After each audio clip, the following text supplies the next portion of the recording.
Here I've opened my Microsoft Word software, and I'm going to open the mail merge document that I created some time ago. So I'm going to go File, Open.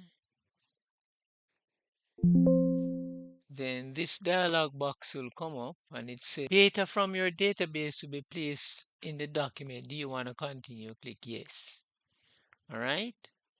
So remember now that this is the one of the records with the finished mail merge.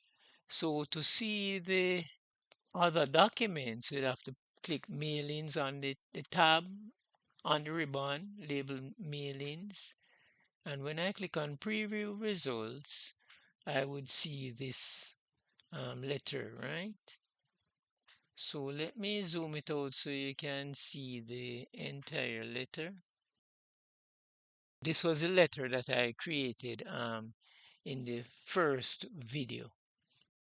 So we have made the corrections in the previous video, and now our mail merge document is complete. Thanks for watching the video, and don't forget to subscribe, hit the notification bell, like, comment, and share.